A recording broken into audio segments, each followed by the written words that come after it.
Selamat malam teman rekan dan sahabat. Selamat berjumpa kembali dengan kami dari tarantulaindonesia.com. Pada malam ini kita akan melangsungkan sebuah pernikahan, perkawinan ya, antara jenis Grammostola pulchrips. Kebetulan kita udah siap, ada yang female dan male-nya. Yang di dalam kotak itu male.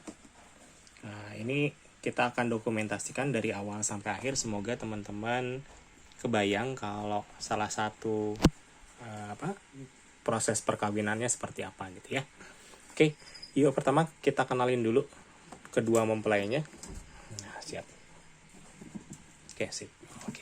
Jadi jenis Grammostola pulchrips ini adalah jenis yang sangat friendly buat pemula. Dia karakternya tenang, juga dia low venom gitu ya, sangat-sangat jarang kicking hair gitu ya. Gerakannya juga lambat gitu ya. Jadi makanya kalau saya buka kandangnya seperti ini, saya tidak terlalu khawatir dia kabur, walaupun ya di sini udah ada tempat yang ada kolong-kolongnya gitu ya. Nah, beda kalau kita punya jenis yang sprinter gitu ya, atau misalnya jenis arboreal. Itu kita harus benar-benar punya tempat yang terkendali. Jadi kalau kira-kira dia kabur, dia bisa tetap ketahan gitu ya. Nah, kalau yang ini karena jalannya juga pelan, kalaupun dia naik tinggal kita gebah aja. Pertama ini adalah yang di luar, ini adalah yang perempuannya gitu ya. Ini sudah beberapa mungkin 2 kali ya. Ini udah 1 kali bertelur dan sangat-sangat sukses. Jadi jenis Grammostola ini kalau common name-nya adalah Chaco Golden Knee ya. Golden Knee berarti lutut emas. Karena dia punya striping emas yang bagus banget menurut saya. Sangat-sangat cocok buat display gitu ya, keren banget ini. Jadi kalau yang female ini bagaimana membedakannya? Yang pertama, kalau secara sekilas tidak bisa kita bedakan kalau dia jantan dan betinanya. Kalau dia umurnya masih remaja ya, kita harus dari kulit molting, nanti cari spermateka. Nanti lihat videonya yang tentang cari spermateka gitu ya. Nah, ini jenis Grammostola ini dikenal dengan jenis yang cukup jumbo, bisa besar. Kemudian dia punya taring yang ukurannya besar. Nah, jadi walaupun ini termasuk yang karakternya jinak buat pemula, tapi kita tetap harus waspada, karena kalaupun dia low venom, dia ngigit ya taringnya besar gitu ya. Jadi tetap bisa menimbulkan kesakitan juga gitu ya. Ini yang perempuannya ya. Tapi kalau yang laki-laki dan sudah akhir gitu ya, udah ultimate, bukan ultimate ya, namanya mature male ya, male dewasa, itu sudah bisa dibedakan secara kasat mata gitu ya. Nah, contohnya kita ambil dulu ya. Ikut sebentar. Nah, ini adalah mature male ya. Dia punya, pertama kelihatan nggak ya? Nah, di bagian paling depan, kaki yang paling depan itu bentuknya kayak pakai sarung boxing gitu ya. Dia rada gendut. Nah, namanya pal emboli. Ini ciri dari semua male tarantula ya. Dia fungsinya apa? Bagian depan ini, yang di tengah ini ya. Nggak bisa fokus ya. Yang di tengah ini, yang 2 nih, 1 dan 2. Ini adalah untuk memasukkan sperma yang dia produksi, sperm wrap dia, ke dalam spermatekanya yang perempuan. Nah, untuk jenis Grammostola pulchrips, dia laki-lakinya juga ada yang namanya tibial hook. Ini kelihatan ya. Nah, ini nih, kebetulan yang pas di lubang ini nih, ada kayak hook ya, kayak kait. Di 2 kaki depan ini, 1 dan 2. Fungsi tibial hook adalah untuk nahan kaki si perempuan. Jadi nanti dia bisa masuk ke bawah untuk memasukkan spermanya, gitu ya. Sekarang kita akan coba buka sambil kita perkenalkan dengan lebih detail ya. Saya taruh dulu di luar supaya teman-teman bisa lihat bagaimana sih dia perkenalannya dan teman-temannya. Kemarin saya udah 2 hari taruh di dalam karena kebetulan belum ada waktu buat memating kan gitu ya. Apakah teman-teman kita harus taruh ini di dalam untuk perkenalan segala macam? Nggak usah sebetulnya. Nanti biasanya sih kalau kita mau mengawinkan, asal dua-duanya udah siap, bisa langsung gitu ya. Sebentar ya, saya taruh dulu kameranya. Oke. Karena tentunya kalau membuka ini saya perlu 2 tangan. Terlalu jago kalau satu tangan, takutnya ada apa-apa. Karena kita tetap harus waspada ya. Oke. Peralatan apa yang kita perlukan? Pertama, kita perlu kuas rada panjang gitu ya. Ini fungsinya buat menggiring. Walaupun ini jenis yang termasuk pemula, terlambat tadi ya, low venom, jarang kicking hair, dan tidak terlalu agresif, ini tetap kita pakai buat jaga-jaga, ini buat menggiring ya. Kalau teman-teman beli kuas, pilih yang ujungnya lembut gini ya. Ada kan kuas yang ujungnya keras, ya bisa juga, cuman kalau bisa yang lembut, kenapa enggak yang lembut gitu ya. Yang kedua, ini saya pakai pinset. Pinset ini rencananya ini ya, rencananya dipakai buat memisahkan nanti kalau dia sudah insert, udah terjadi perkawinan, kita pisahin pakai 2 alat ini. Karena biasanya setelah kawin ada kemungkinan bahwa si jantan bakal dimangsa. Jadi kalau kita misalnya nih masukin aja terus diemin gitu ya, kadang-kadang besoknya yang laki-lakinya udah mati gitu ya, udah dimakan sama yang perempuan gitu ya. Beberapa hari yang lalu saya udah ngasih makan yang laki-laki, sudah ngasih makan yang perempuan. Harapannya mereka akan kawin dalam kondisi 1 sudah punya tenaga, 2 sudah rada kenyang, jadi tidak, perempuannya nggak mangsa gitu ya. Oke, kita buka dulu yang laki-laki ya. Oke, nih. Ingat, kalau teman-teman ini bukan jenis yang pemula, jangan tetap hati-hati ya intinya ya. Ini kan dia posisi di depan, jangan buka di depan, bukanya di belakang gitu ya. Supaya apa? Supaya tetap terjaga keamanannya. Oke. Semoga perkawinan hari ini berhasil gitu ya. Oke. Ya, jadi kami dari Tarantula Indonesia ini ceritanya kenapa bikin video ini, supaya teman-teman bisa melihat proses dari awal banget bagaimana sih mematingkan seorang sepasang tarantula gitu ya. Nah, mating ini gampang banget sulit ya. Kenapa gampang, kenapa sulit? Gampangnya itu ya sulitnya dulu ya. Sulitnya adalah terutama cari waktu ya. Cari waktu di mana ada laki-laki yang sudah siap, jantan yang sudah siap, dan betina yang sudah siap. Betinanya baru molt, jantannya juga sudah molt dan bikin sperm bank ya. Saya deketin ya supaya teman-teman bisa lihat. Ini tadi yang male. Lihat perawakannya, dia kakinya lebih langsing. Terus nanti kita lihat ada tibial hooknya. Nah, ini jenis ini kalau disentuh-sentuh biasa aja gitu ya, santai. Nggak baperan lah gitu ya, nggak gitu ya. Nanti lihat, teman-teman bisa lihat di sini ada tibial hook di kaki depannya. Yang di sini bagian sini. Nah, ya. Oke, kita taruh di sini ya, biar dia jalan dulu aja. Oke, nanti kita akan ubah kamera orientationnya. Oke, sip. Nah, begini.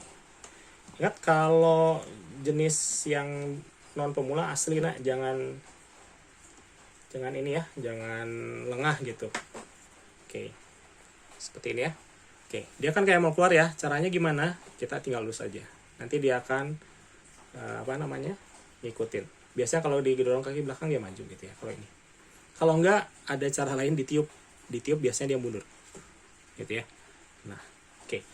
Ceritanya dia sudah masuk ya. Kita ambil kameranya, kita deketin, kita perkenalin dulu ya.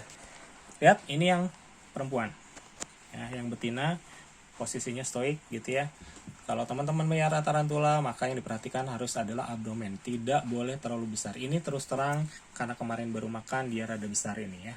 Ini kalau udah begini teman-teman harus sudah puasakan aja ya, karena nanti kalau terlalu besar malah bahaya buat tarantulanya ketika molting atau ketika dia jatuh gampang pecah gitu ya. Ini perawakan yang perempuan ya, kita bisa lihat sangat cantik gitu ya. Ini sementara ini perawakan yang laki-laki ya. Ini lihat posisi kakinya, dia postur kakinya dia lebih panjang gitu ya. Kalau ini kan yang gini ya. Kalau yang perempuan dia lebih berisi gitu ya. Jadi sebetulnya lebih gagah yang perempuan daripada yang laki-laki. Laki-laki itu kayak cungkring gitu ya, kurang makan. Tapi memang begitu. Nah, kita mau lihat lagi yang palpal emboli ya. Saya bakal tunjukin ya. Palpal emboli adalah ciri male dewasa. Palpal emboli itu terletak di kaki paling depan ya. kaki paling depan, yaitu yang ini ya, kaki ini nih yang saya sentuhin. Ini akan kelihatan seperti pakai boxing glove. Boxing glove itu kayak sarung tinju, ada jendolnya lah. Nah, kalau di sini mungkin kelihatan ya. Bentar kita zoom. Nah, di sini adalah palpal emboli. Terus tahu tibial hooknya mana? Tibial hook adalah di kaki yang ini. Kelihatan di sini ada hooknya nih. Nih, belum kelihatan ya? Coba kelihatan, biar kelihatan. Coba harus kita putar ya, sebentar. Kita putar sedikit. Kita akan lihat tibial hook. Nah, ini ada di sini ada hooknya nih, di sini. Kelihatan nggak ya? Mungkin nggak kelihatan ya. Anyway, mungkin dari sebelah sini. Nah, mungkin dari sini. Iya, tidak juga. Oke. Intinya daerah sini nih akan ada kayak hook ya. Oke, mari kita mulai proses matingnya. Biasanya sih kita tunggu, tidak kita ganggu-ganggu. Nanti biar dia ada proses alami. Proses alami dari mating, pertama dia akan berkenalan dulu. Saling testing apakah siap untuk kawin atau tidak. Ini adalah tantangan kedua. Jadi kalau tantangan pertama adalah menemukan jantan dan betina yang waktunya pas ya. Betinanya siap untuk kawin, jantannya juga udah siap untuk kawin. Yang kedua adalah tidak semua jantan itu berani untuk maju. Karena kadang-kadang ada jantan yang memang ya perawakannya dari perawakan udah kelihatan biasanya ya. Walaupun jantan dewasa tapi misalkan kecil, dia nggak kuat gitu ya. Atau misalkan dia udah terlalu tua.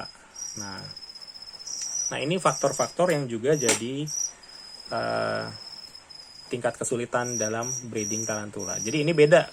Kalau kita punya ayam sih ya ada jantan betina nggak lama ditunggu ya pasti kawin gitu. Kalau ini nggak seperti itu ya. Oke, kita kasih akselerasi ya. Kita geser dulu si jantannya supaya mendekat, supaya dia bisa tahu bahwa di sebelah sini sebenarnya dia udah tahu karena dari kemarin udah. Nah, oke, lihat kalau teman-teman bisa lihat ketika dia jalan itu selalu ada webbing. Nah ini jenis yang memang webnya itu tipis, mendatar di tanah, tidak kelihatan gitu ya. Beda dengan OBT atau GBB yang webnya tebal.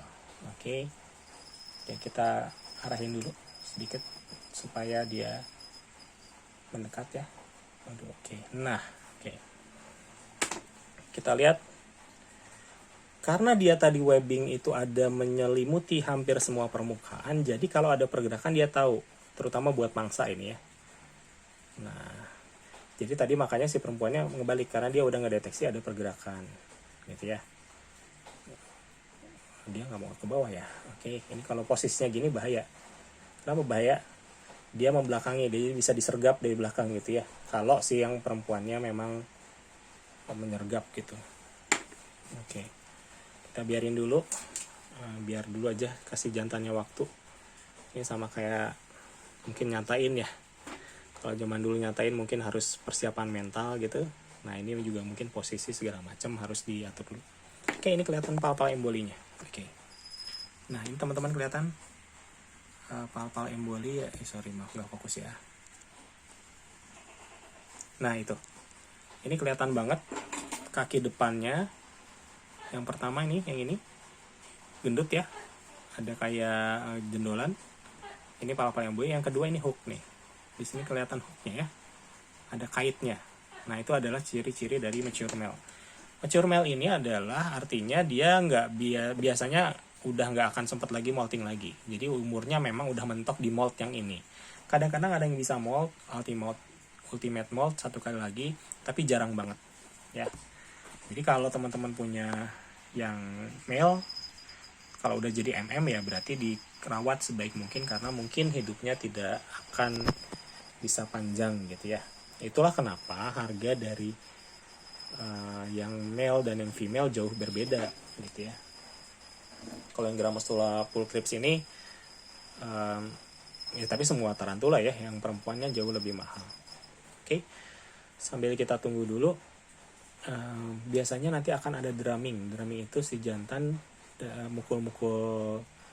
memukulkan kakinya ke, kalau di situ berarti ke alas gitu ya. Nanti disambut sama yang perempuan biasanya kalau mereka siap untuk kawin. Semoga malam ini mereka siap untuk kawin. Oke, kita majuin sedikit.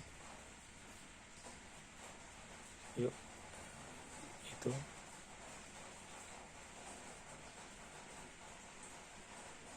Oke. Ini antara harusnya kita sabar sih. Ini nggak sabaran kitanya. Oke, kita turunin lagi dia. Jadi dilus-lus aja pelan gitu. Cara menggerakkan tangan tuh gitu, lus-lus pelan gitu. Lihat, walaupun dia lus-lus, dia tidak kicking hair, tidak menendang bulu. Ini salah satu enaknya jenis ini gitu ya. Jarang banget ada yang botak gitu ya. Kalau teman-teman piara Brachypelma boehmei misalkan, Brachypelma boehmei itu punya kecenderungan gampang banget tendang bulu. Jadi kadang-kadang banyak yang botak gitu ya, si bagian abdomennya. Nah, jadi jangan kaget kalau punya Brachypelma boehmei dan botak. Rata-rata memang begitu. Ya, kecuali memang yang udah dewasa terus dia sering interaksi gitu ya. Mungkin enggak. Kalau temennya, sepupunya Brachypelma hamori malah tidak terlalu sering kicking gitu ya, sepengetahuan dan sepengalaman kami gitu. Oke, sambil kita tunggu belum ada reaksi. Ya, kalau belum ada reaksi berarti tidak jadi malam ini. Ya, ini perawakan dari laki-laki versus yang perempuan. Ukurannya juga beda sih, perempuan jauh lebih besar biasanya ya. Oke, ini perempuan.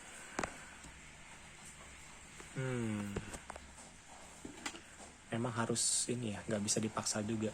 Kalau belum mau ya belum mau gitu, gimana lagi. Oke, sambil kita geser-geser sedikit biar dia mundur. Nah, posisi segini sebetulnya tadi ya saya ulangi, posisi segini bahaya karena si jantannya mendekati dengan posisi ke belakang. Normalnya yang bagusnya dia dekati depan-depan gitu ya. Jadi nanti kalaupun betinanya nyerang, si jantannya biasanya bisa nahan gitu.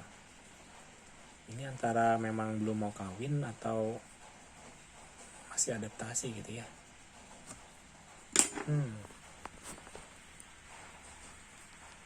Ini kita depan dia sekalian. Oke, sebentar coba kita geser lagi ya. Yang digeser kalau posisi gini harus si laki-lakinya sih, supaya dia terutama biar muter ke atas dulu lah, nggak apa-apa. So ke atas terus turun. Nah, biar turun masalah atas.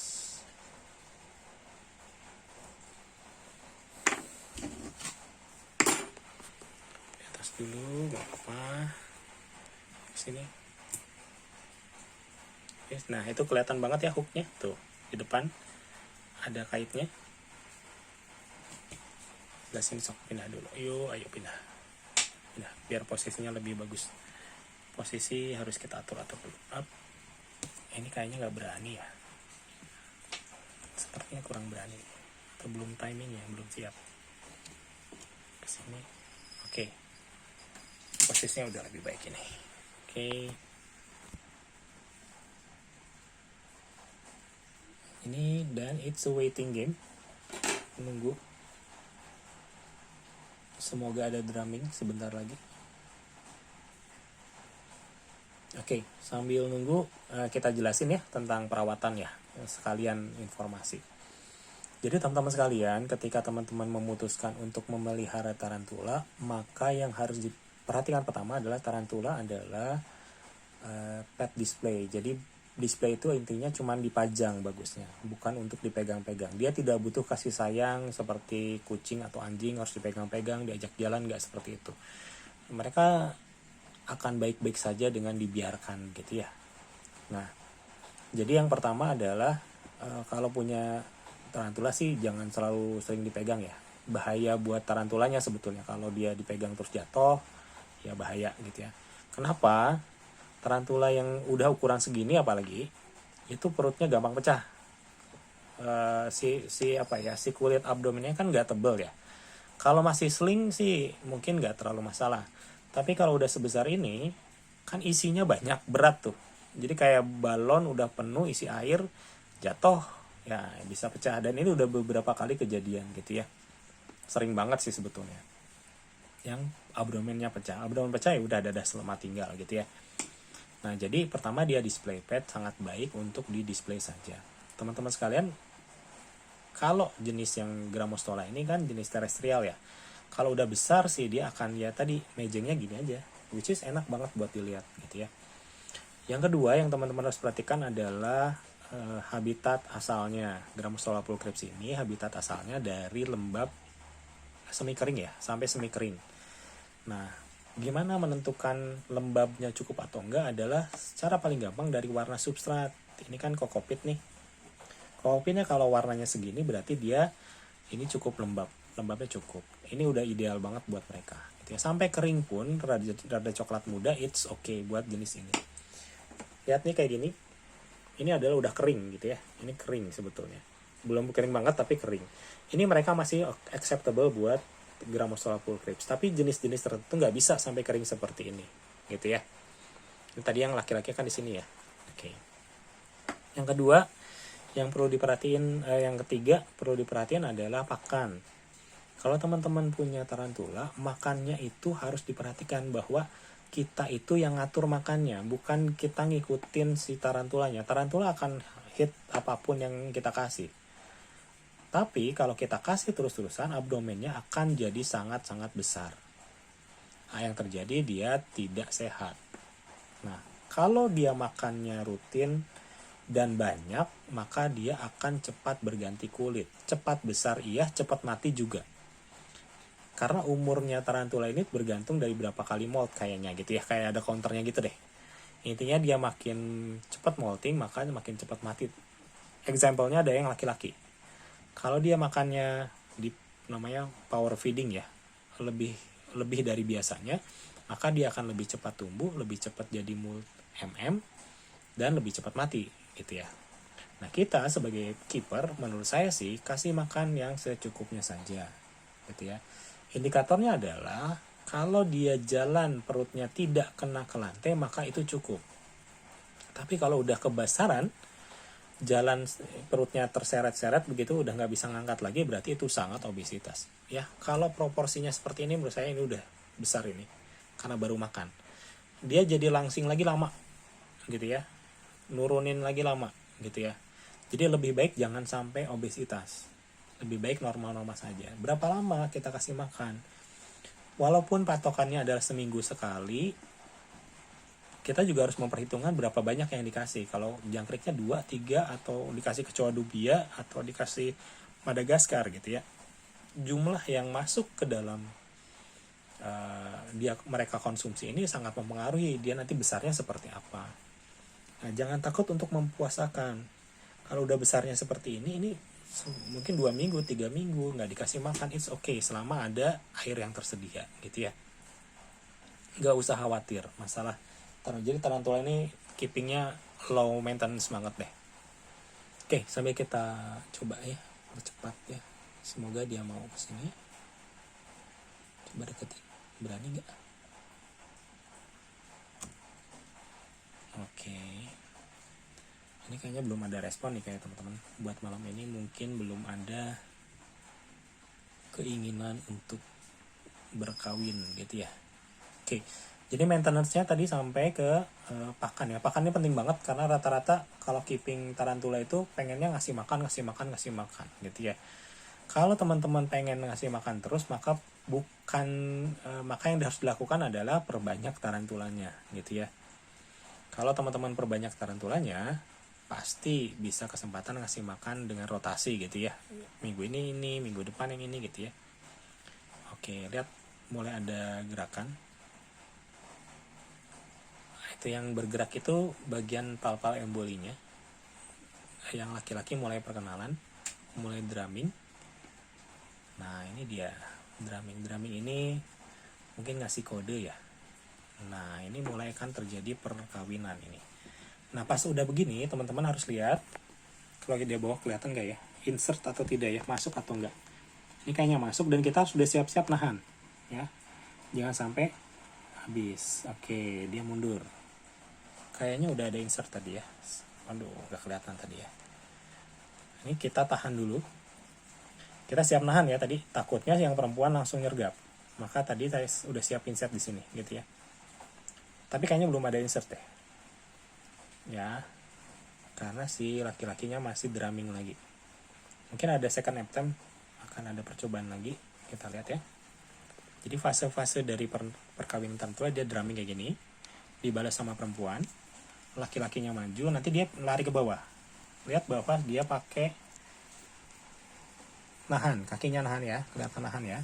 Oke, that's good. Ditahan, kita coba siap-siap. Takutnya disergap, takutnya disergap. Oke, pinsetnya di tengah nih. Sorry ya, saya rada susah pegang kameranya.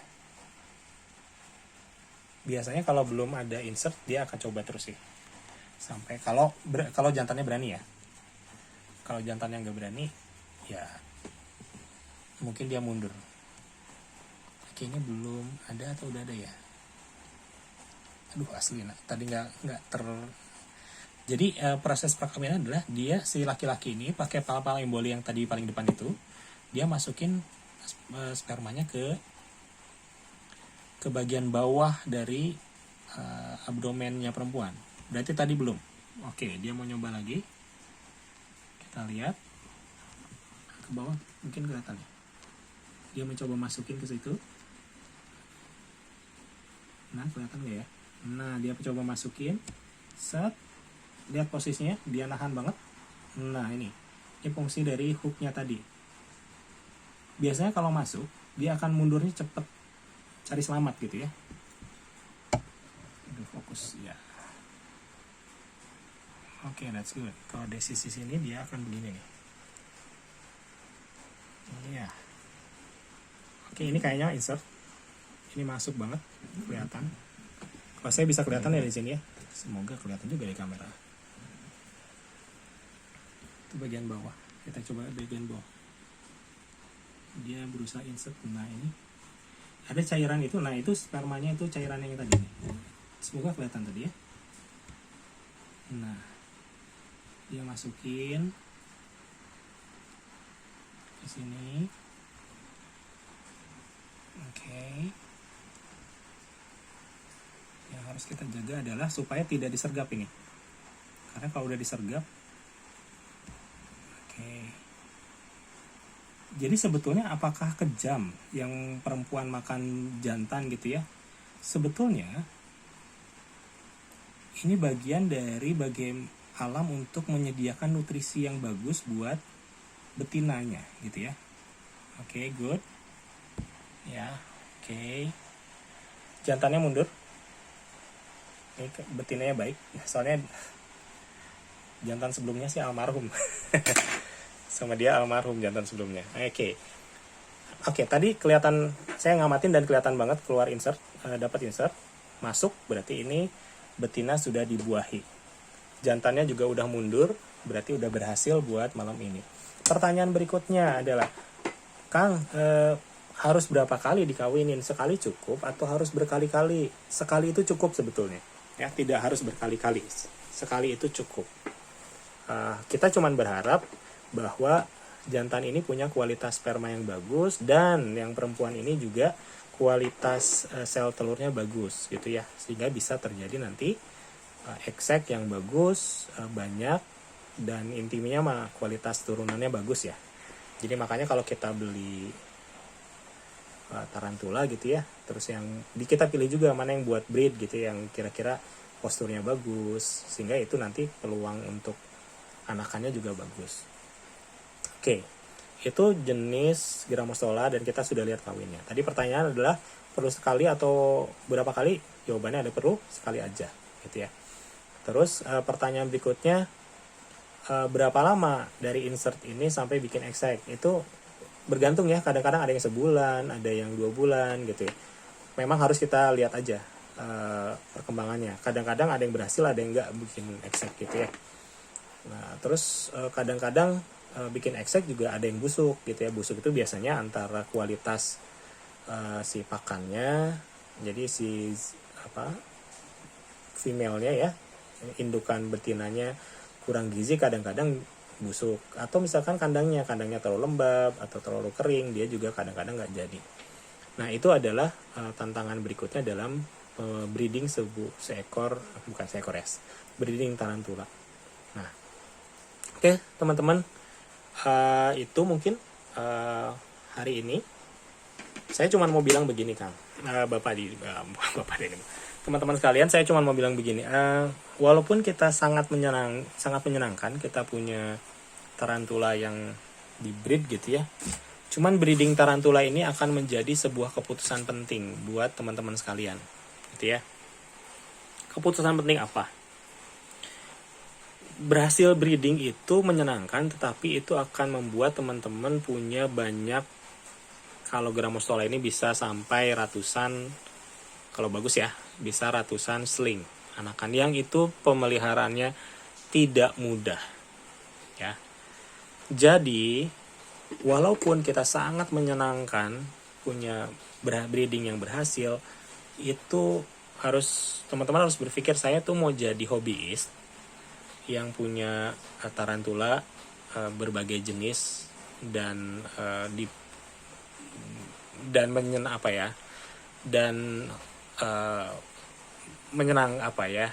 hobiis dan menikmati memiliki banyak tarantula yang berbeda jenis, mungkin ya di kandangnya bagus atau gimana, kita segala macam kita bagus-bagusin, atau jadi breeder. Kalau breeder itu udah nggak mungkin, teman-teman percayalah, tidak mungkin kita dibagus-bagusin gitu ya. Nanti yang ada kandangnya cup gitu ya. Nanti ini salah satu contoh ya. Kalau udah breeding itu kandangnya ya begini, tidak indah lagi gitu ya. Tidak lagi ada seperti ini banyak gitu ya. Tidak lagi seperti ini gitu ya. Ini ya begitu.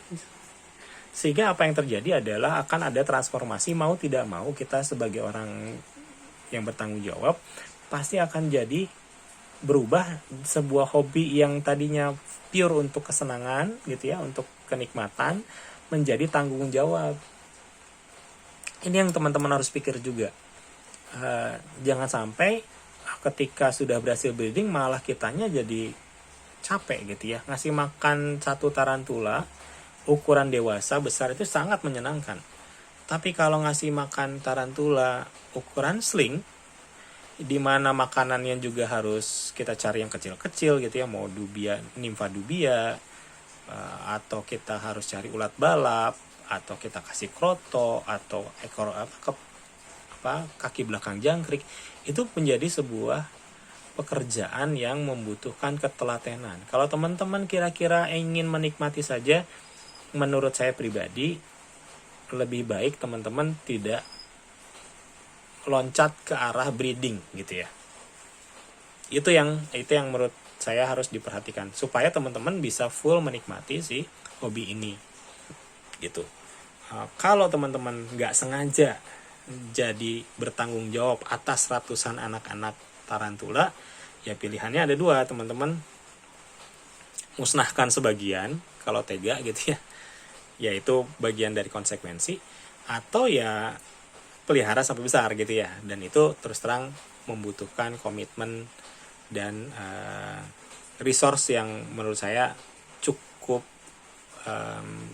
tanda kutip besar ya, karena yang utamanya waktu sama ada hal-hal kecil yang harus disiapin lagi ya, terutama kesediaan pakan dan lain-lain gitu.